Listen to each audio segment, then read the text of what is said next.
तो आज के इस वीडियो में मैं जो भी इंफॉर्मेशन शेयर करूँगा, हो सकता है आप में से बहुत सारे लोग उससे रिलेट ना कर पाएँ। लेकिन शायद कोई एक ऐसा इंसान हो या कोई एक ऐसा कपल हो जिसको मेरी बात सुनकर काफ़ी रिलेटेबल लगे। तो बस उसी मोटिवेशन से मैं ये वीडियो बनाने जा रहा हूँ। तो hi guys, thank you for stopping by and welcome back to my channel. तो आप में से जो भी लोग पिछले 3 या 5 साल में पहली बार पेरेंट्स बने थे, whether you are a first time dad or first time mom, first of all, many congratulations. You have done the hard work, and now you have a child, so kudos. पर जो जिस बारे में मैं इस video में बात करना चाहूँगा वो ये है कि आपने एक संतान को जन्म तो दे दिया, और आपने 3 या 5 साल भी निकाले।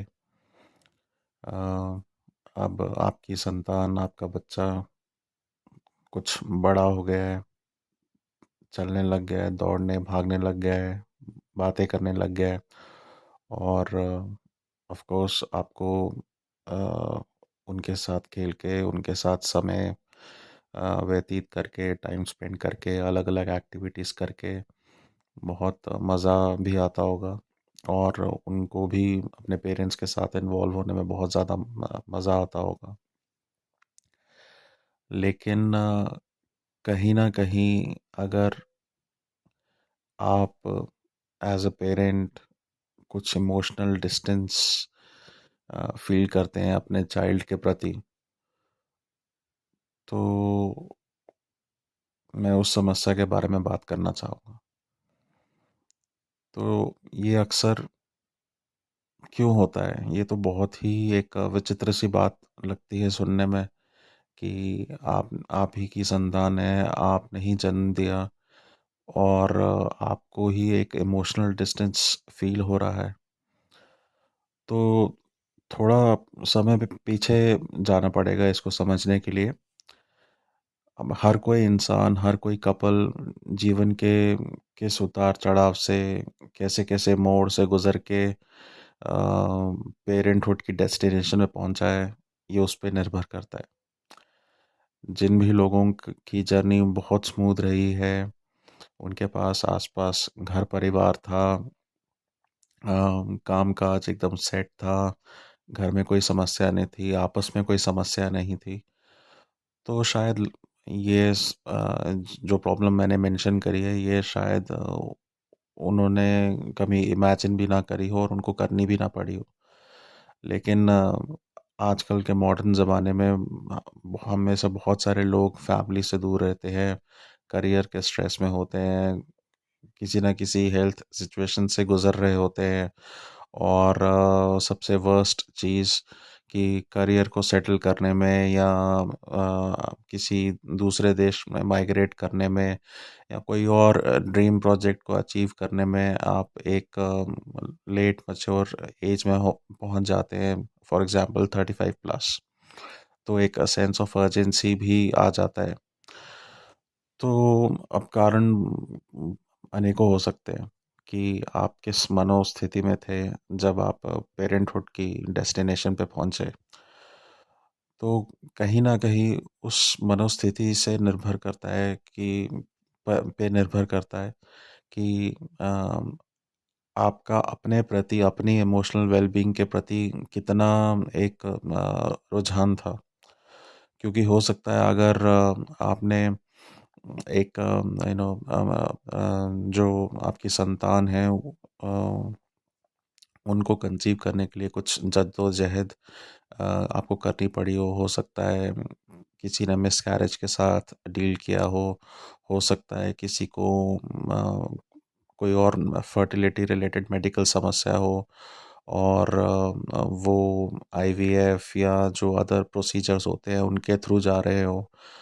अनेकों अनेकों सिचुएशंस हो सकती हैं। तो इस सब में जो इमोशनल टर्मोइल होता है, उस समय तो आपको शायद नहीं पता चलता है। लेकिन आज जब आपकी संतान, आपका चाइल्ड, आपकी डॉटर, आपका सन, आज जब वो 3 या 5 साल के हो गए हैं, अब क्योंकि आपने एक इतने इमोशनली टर्बुलेंट टाइम से गुजर के आप यहाँ पे पहुँचे हैं, तो आपका जो खुद का इमोशनल वेलबींग का जो एक डिपार्टमेंट है वो काफ़ी ख़राब हो चुका है। तो वो एक बहुत बड़ा कारण बनता है आपका अपने खुद के चाइल्ड के साथ इमोशनली डिस्टेंट फील करना। अम, तो अब ये समस्या है तो है, अगर ये कोई ज़्यादा सीरियस इशू है तो फिर तो आप ज़रूर किसी मेडिकल प्रोफेशनल को, किसी काउंसलिंग साइकोलॉजिस्ट या साइकियाट्रिस्ट से मिलके अपना ट्रीटमेंट करवाइए। लेकिन अगर ये एक ऐसी समस्या है जो आपको लगता है कि आप खुद से डील कर सकते हैं, तो आप ज़रूर अपने अपने ऊपर समय स्पेंड कीजिए, अपने इमोशनल वेलबींग पे टाइम स्पेंड कीजिए। अगर आप दोनों पार्टनर्स में ये इशू है तो आप वन बाय वन कुछ चीज़ें प्रैक्टिस कर सकते हैं कि अगर एक पार्टनर बच्चे को संभाल रहा है तो दूसरा पार्टनर अपने लिए समय निकाले और अपनी इमोशनल वेलबींग को अच्छा करे। उसके कई सारे रास्ते हैं, योगा, प्राणायाम, डीप ब्रीदिंग, एक्सरसाइज, अनगिनत रास्ते हैं, उन रास्तों की कोई कमी नहीं है। और फिर दूसरा पार्टनर अपनी टर्न ले।